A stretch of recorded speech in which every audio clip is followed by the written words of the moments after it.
Bienvenidos a su programa El Grano de Trigo, un programa para edificar el cuerpo de Cristo y alcanzar a las almas que no conocen al Señor. Mediante escucharlo, el Señor les bendiga. Gracias, Señor, por su palabra. Este es el capítulo 3. Después de estas cosas, el rey Asuero engrandeció a Amán, hijo de Amedata, Agageo, y lo honró, y puso su silla sobre todos los príncipes que estaban con él. Y todos los siervos del rey que estaban a la puerta del rey se arrodillaban y se inclinaban ante Amán, porque así lo había mandado el rey. Pero Mardoqueo ni se arrodillaba ni se humillaba. Y los siervos del rey que estaban a la puerta preguntaron a Mardoqueo: ¿por qué traspasas el mandamiento del rey? Aconteció que habiéndole cada día de esta manera y no escuchándolos, él lo denunciaron a Amán para ver si Mardoqueo se mantendría firme en su dicho, porque ya él les había declarado que era judío. Y vio Amán que Mardoqueo ni se arrodillaba ni se humillaba delante de él, y se llenó de ira. Pero tuvo en poco poner mano a Mardoqueo, solamente pues ya le había declarado cuál era el pueblo de Mardoqueo, y procuró Amán destruir a todos los judíos que había en el reino de Asuero, al pueblo de Mardoqueo.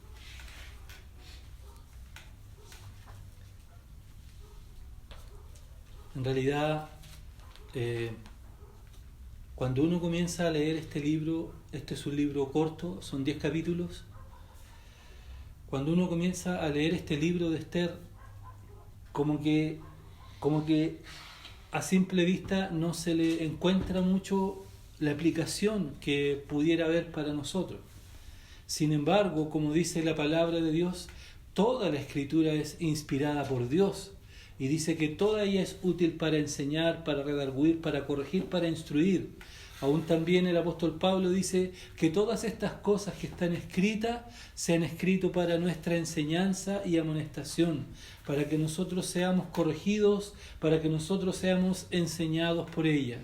Por eso, para poder entender un poco este libro, debemos darnos cuenta cuál es el tiempo donde está situado este libro.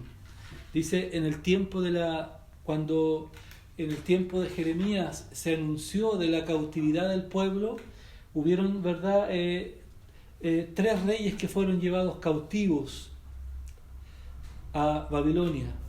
Y en el tiempo en que se cumplen que ellos iban a estar 70 años, esto lo dice Jeremías, después lo vuelve a decir Daniel, vemos que más o menos en el segundo grupo que fue llevado a Babilonia está este Mardoqueo.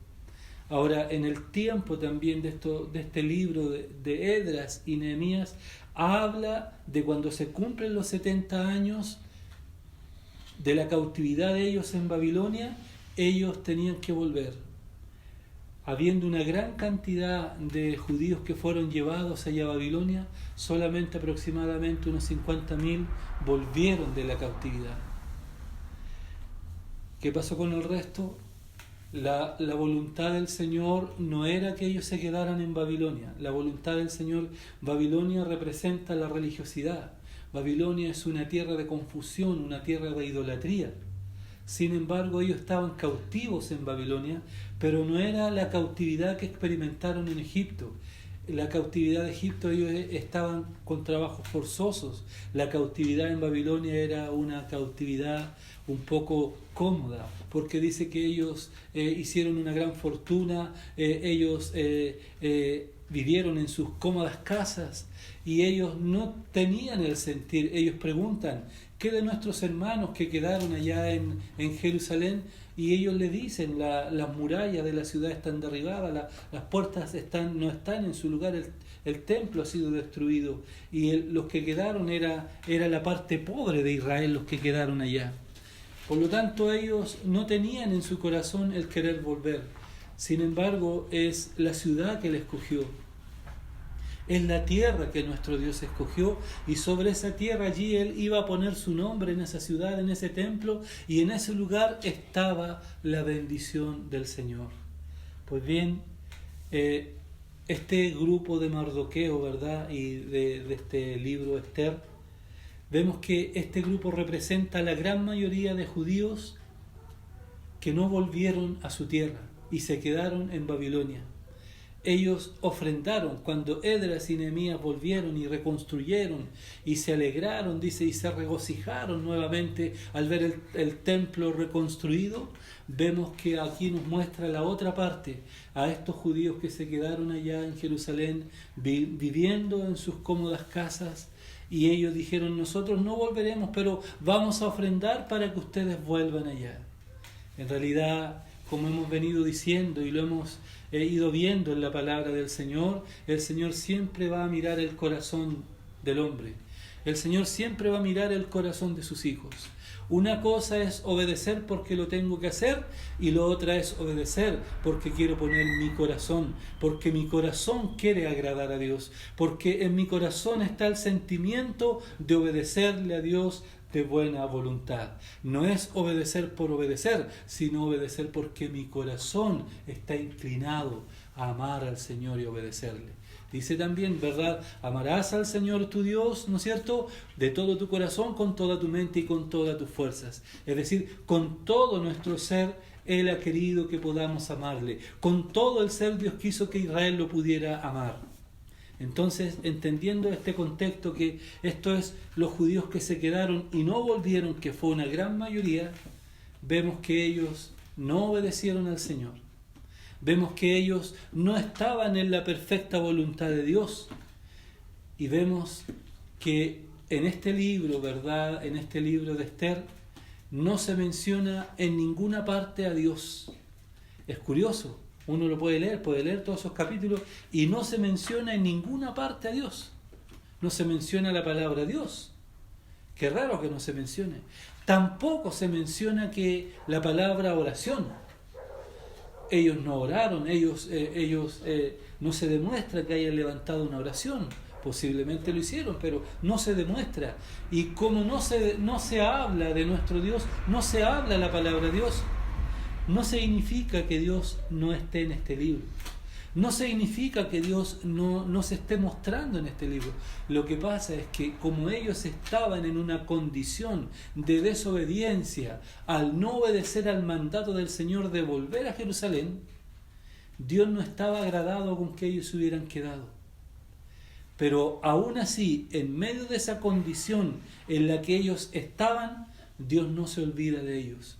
Y pareciera que a primera vista no estuviese Dios mostrándose, pero aún Dios está detrás, teniendo aún misericordia con su pueblo. Entonces vemos cómo se prepara todo esto, ¿no es cierto?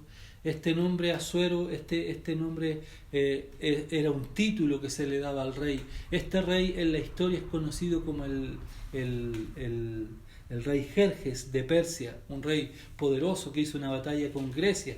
Sin embargo, dice Asuero, esta palabra es un título que se le daba, que puede significar padre grande o rey admirable. Pero este rey fue conocido por ser muy poderoso, tener un imperio muy grande. Y en este tiempo, ¿verdad?, está situado esto. Y vemos que en este tiempo, esta joven Esther, Dios permite que fuera llevada ella a la presencia de este rey, después de la reina haber despreciado el llamado del rey. Vemos que Dios permite que Esther sea levantada y sea usada. Sin embargo, vemos que también después Mardoqueo es levantado. Ahora, en lo que acabamos de leer, tenemos que ver que aquí hay un principio para nosotros que queremos rescatar, una aplicación para nuestra vida espiritual. Esto que hemos leído, ¿verdad?, este Amán viene, él era un agageo, dice, descendiente de Agat, de los amalecitas. ¿Y quién era un Amalet? Amalet era un nieto de Esaú. Podemos volver un poco más atrás. En Éxodo 17. Verso 8 dice: entonces vino Amalec y peleó contra Israel en Refidim. Y dijo Moisés a Josué: escógenos varones y sal a pelear contra Amalec mañana. Yo estaré sobre la cumbre del collado y la vara de Dios en mi mano. E hizo Josué como le dijo Moisés, peleando contra Amalec, y Moisés y Aarón y Hur subieron a la cumbre del collado. Y sucedía que cuando alzaba Moisés su mano, Israel prevalecía, mas cuando él bajaba su mano, prevalecía Amalec. Y las manos de Moisés se cansaban, por lo que tomaron una piedra y la pusieron debajo de él, y se sentó sobre ella. Y Aarón y Hur sostenían sus manos el uno de un lado y el otro de otro. Así hubo en sus manos firmeza hasta que se puso el sol. Y Josué deshizo a Amalec y a su pueblo a espada, a filo de espada.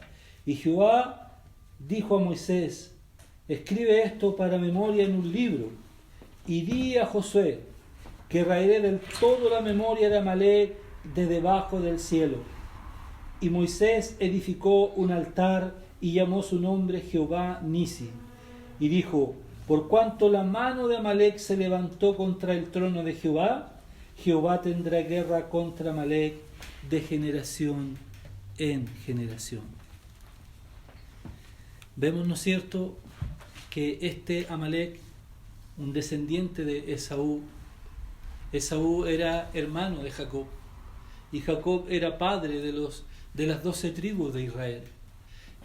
Jacob, su nombre se le fue cambiado. Jacob significaba suplantador, pero luego, cuando él lucha y dice que es vencido por Dios,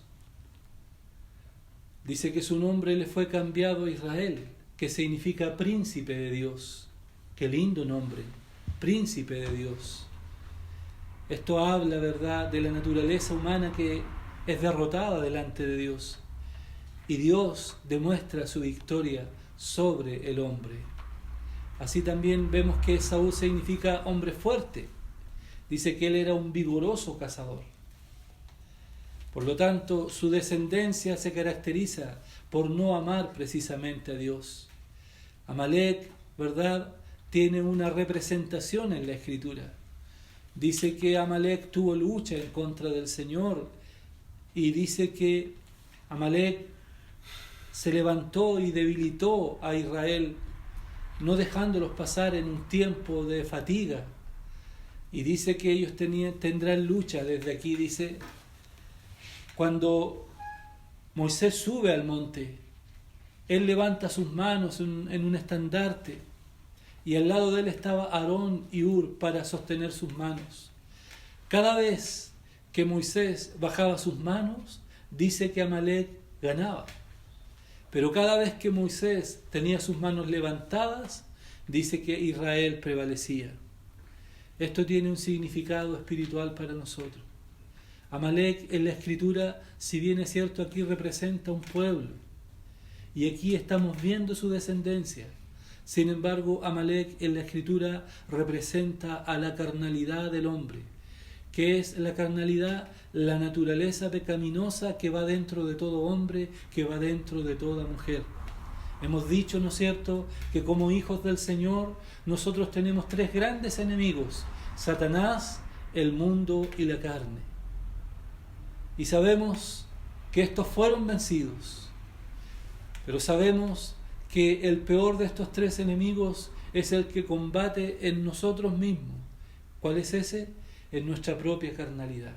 Es esta propia carne, como dice Gálatas. La carne no puede ni quiere agradar a Dios. La carne se opone a Dios, como dice también Romanos. Se opone a Dios, porque los designios de los pensamientos de la carne son contrarios a Dios, porque la carne no puede ni quiere agradar a Dios. Entonces, la carne es nuestra naturaleza caída, nuestra naturaleza pecaminosa, carnal. Es decir, somos nosotros mismos, como nosotros somos. Nuestro carácter, nuestra forma de ser, lo que a nosotros nos puede gustar o no gustar, esa es nuestra propia carnalidad.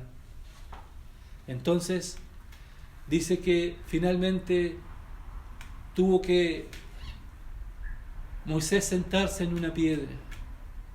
Y dice que al final sus brazos fueron sostenidos y prevaleció Israel y mató a Amalec a filo de espada.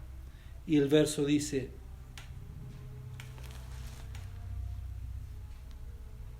y dijo, el verso 16, y dijo: por cuanto la mano de Amalec se levantó contra el trono de Jehová, Jehová tendrá guerra contra Amalec de generación en generación. Nosotros vemos que aquí esto se sitúa en un tiempo específico. Sin embargo, aquí está hablando de una lucha que se traspasaría de generación en generación. ¿Acaso no han pasado miles de años y la lucha contra la carne sigue todavía? Mientras nosotros estemos con este cuerpo aquí en la tierra, seguiremos sosteniendo esta lucha con esta naturaleza carnal. Pero tenemos una gran bendición. A Moisés se le cansaban los brazos y dos tenían que sostenerle sus brazos. Pero tenemos a un sumo sacerdote que está sentado en los cielos, que está sentado a la diestra del Padre y que vive para interceder por nosotros. Y Él no tiene necesidad de que nadie le sostenga sus brazos, porque Él venció por nosotros una vez y para siempre. Bendito sea el Señor. Luego podemos ver otro ejemplo de la manifestación de este Amalec en 1 Samuel capítulo 15. 1 Samuel 15, verso 8 y 9, después del verso 20 al 23. Dice: y tomó vivo a Agag, rey de Amalec, pero todo el pueblo mató a filo de espada. Y Saúl y el pueblo perdonaron a Agag, y a lo mejor de las ovejas, del ganado mayor, de los animales engordados, de los carneros y de todo lo bueno, y no lo quisieron destruir, mas todo lo que era vil y despreciable destruyeron. El 20. Y Saúl respondió a Samuel: antes bien he obedecido la voz de Jehová, y fui a la misión que Jehová me envió, y he traído a Agag, rey de Amalec, y he destruido a los amalecitas.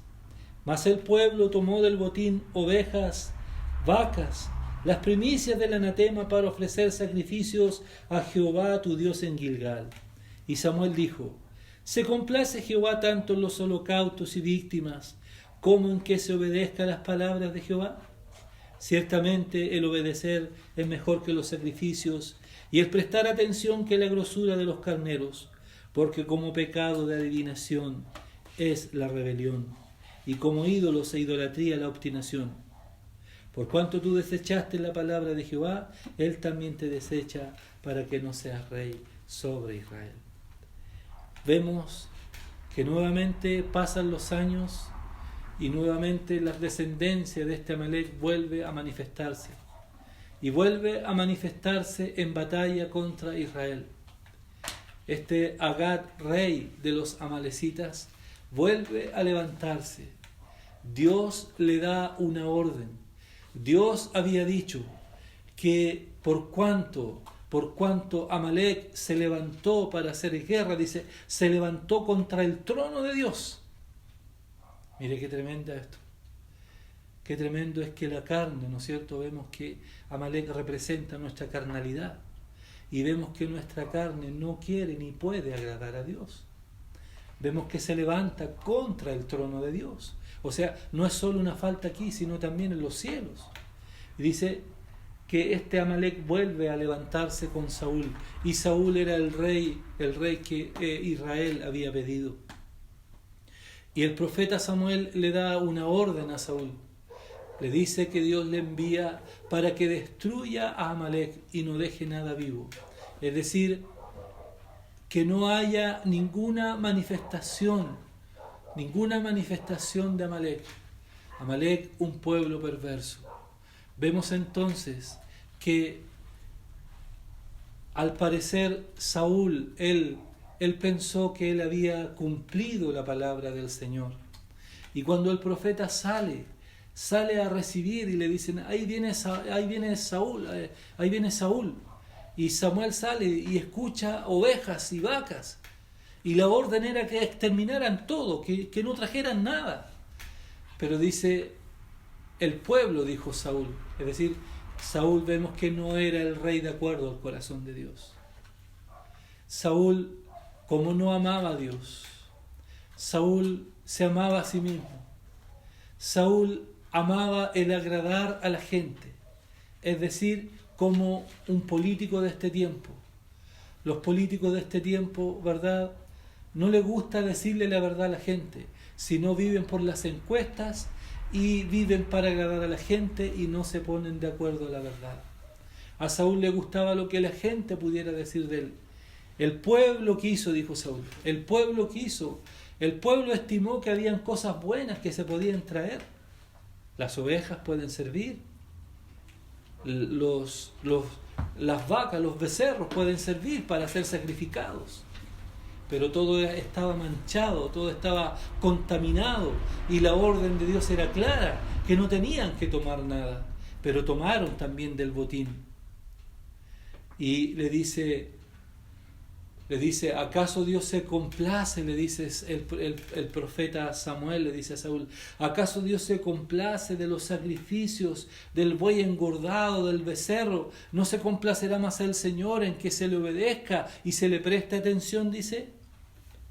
Y le muestra aquí y le dice el 23, 22 y 23.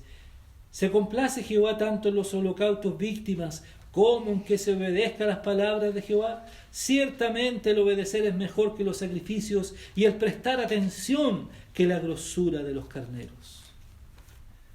Oh, cuánto demuestra esto las obras de la carne.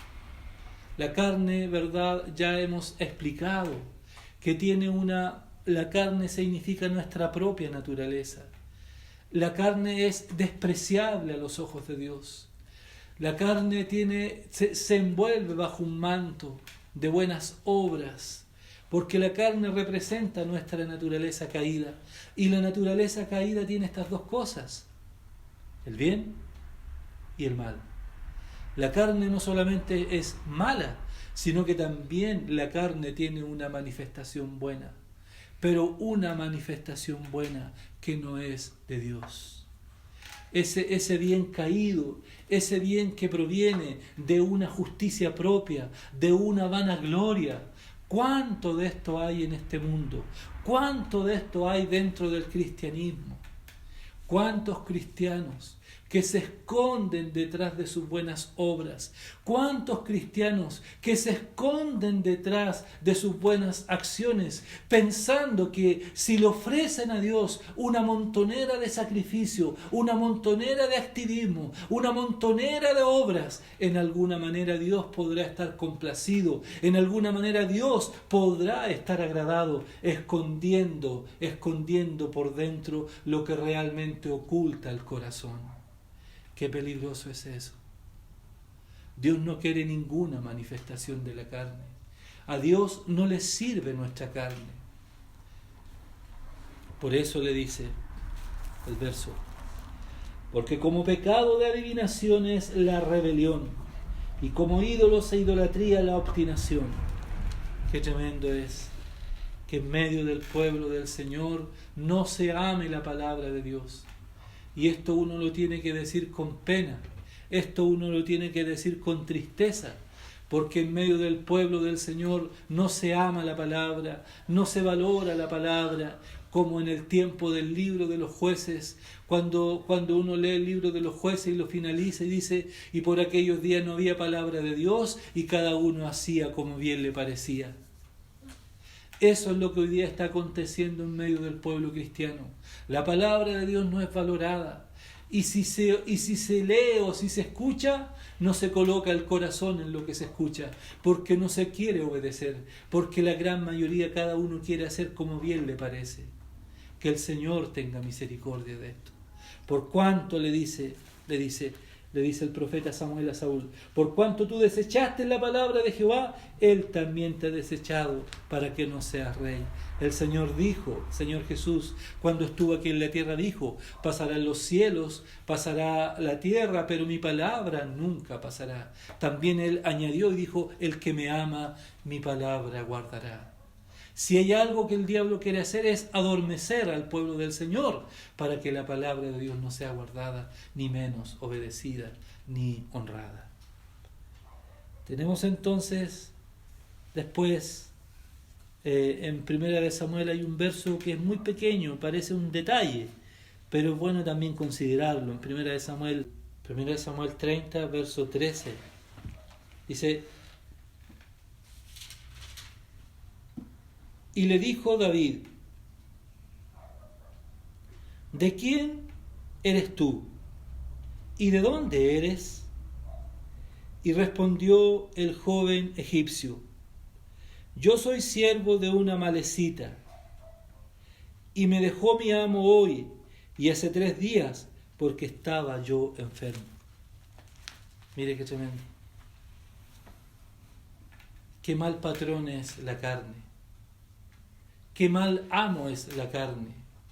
Qué mal dueño es la carne. Esta amalecita tenía a este joven egipcio como su siervo. Le dejó porque estaba enfermo, lo despreció, ya no me sirves. Es lo que dice la palabra del Señor. Manifiestas son las obras de la carne, dice. Y dice que la paga del pecado es la muerte. Cuando el maligno tienta, muestra algo agradable. Y la carne comienza a desear eso. Y una vez que te lo muestra y tú pecaste, te desecha, te acusa, te desprecia. ¿Por qué? Porque la paga del pecado es muerte. Dice, porque el que siembra para su carne, de la carne segará corrupción. Es decir, mal patrón es la carne. No hay nada bueno en ella que le pueda servir al Señor. No hay nada bueno en ella que pueda agradar al Señor. Y si nosotros volvemos a lo que estábamos leyendo en Esther, nos vamos a dar cuenta en el capítulo 5, Esther capítulo 5, versos 13 y 14. Dice,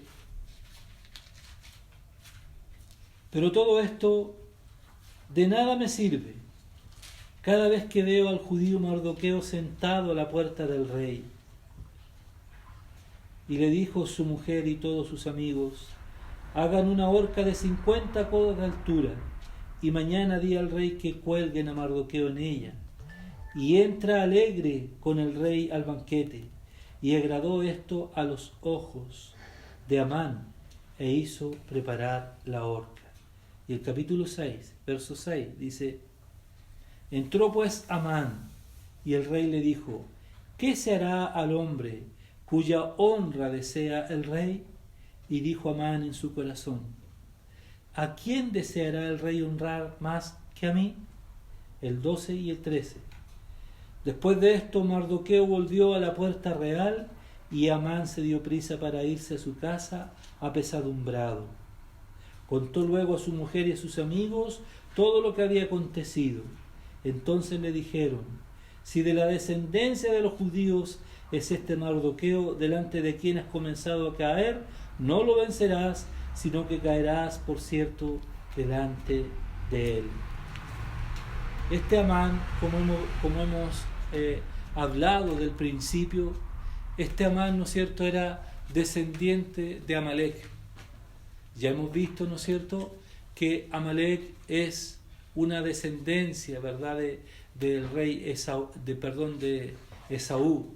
Y esta descendencia de Amalek representa a la carne, de la cual Israel tuvo guerra con ellos, de la cual también después el rey Saúl tuvo también guerra con ellos. Y este Amán era un hombre ambicioso, orgulloso, resentido. Y este Amán, el rey lo había honrado. Sin embargo, Mardoqueo no se arrodillaba ni se humillaba delante de él. teniendo esa tremenda honra, él no pudo pasar por alto esto tan pequeño que este hombre no se arrodillara delante de él.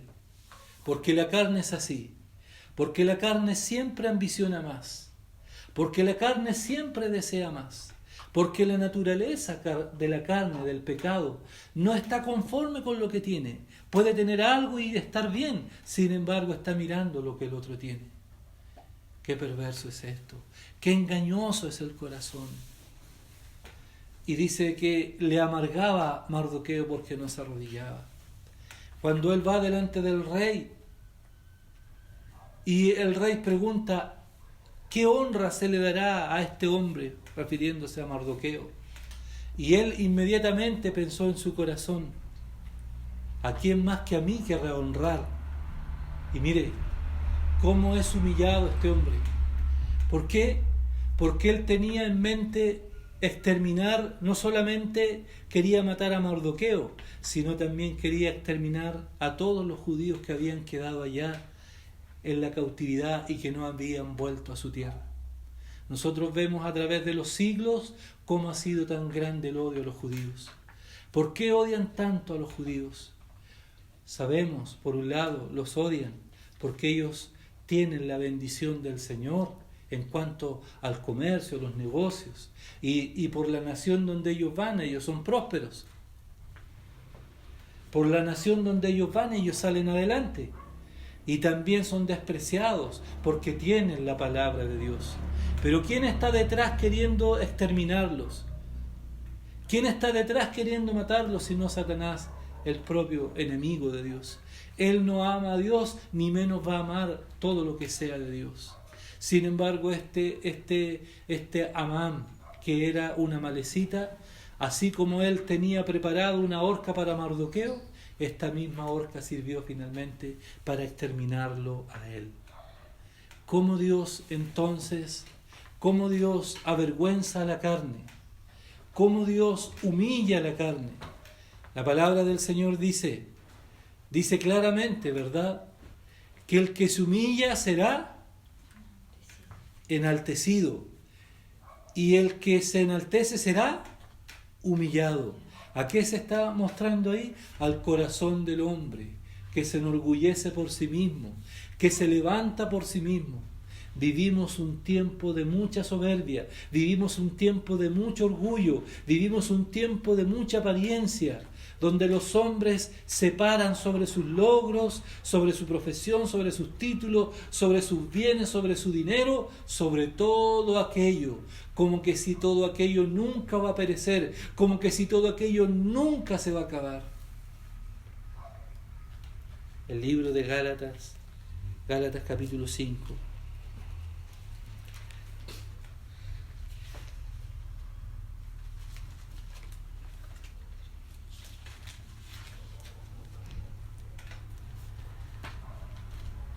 El verso 6 dice, 16. Digo pues, andad en el Espíritu, y no satisfazcáis los deseos de la carne, porque el deseo de la carne es contra el Espíritu, y el del Espíritu contra la carne, y estos se oponen entre sí para que no hagáis lo que quisieres. Pero si sois guiados por el Espíritu, no estáis bajo la ley. Manifiestas son las obras de la carne, que son adulterio, fornicación, inmundicia, lascivia, idolatría, hechicería, enemistades, pleitos, celos, iras, contiendas, disensiones, herejías, envidias, homicidios, borracheras, orgías y cosas semejantes a estas, acerca de las cuales os amonesto, como ya os lo he dicho antes, que los que practican tales cosas no heredarán el reino de Dios. Mas el fruto del Espíritu es amor, gozo, paz, paciencia, benignidad, bondad, fe, mansedumbre, templanza. Contra tales cosas no hay ley. Pero los que son de Cristo han crucificado a la carne con sus pasiones y deseos.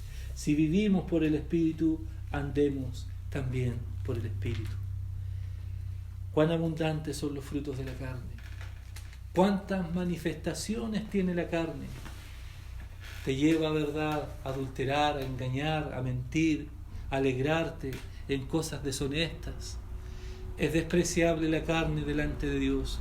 Por eso podemos entender este principio. Dice, por lo tanto tendrá guerra, dice, de generación en generación. Es decir, Dios no quiere ninguna obra de la carne. Dios no quiere ningún esfuerzo de la carne. El Espíritu del Señor hoy día puede estar dentro de los creyentes. El Espíritu de Dios hoy día puede estar dentro de los hijos del Señor para librarnos de toda obra de la carne. La carne se opone en contra de la voluntad de Dios. La carne siempre te va a desalentar. La carne siempre te va a desanimar. La carne siempre va a querer alentar tus virtudes carnales.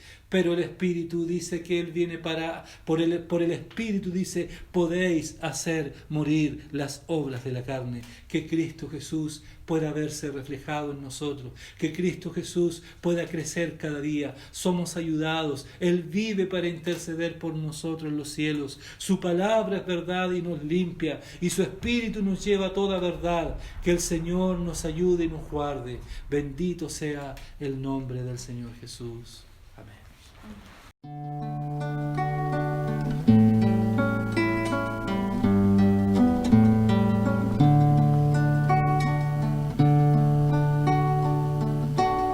Me gusta estar delante de ti, sentir tu presencia y tu dirección. Me gusta sentir tus caricias, Señor. Derramo mi corazón en adoración. Me gusta sentir tus caricias, Señor. Derramo mi corazón en adoración. Me gusta estar delante de ti, sentir tu presencia y tu dirección. Me gusta sentir tus caricias, Señor. Derramo mi corazón en adoración. Me gusta sentir tus caricias, Señor. Derramo mi corazón en adoración.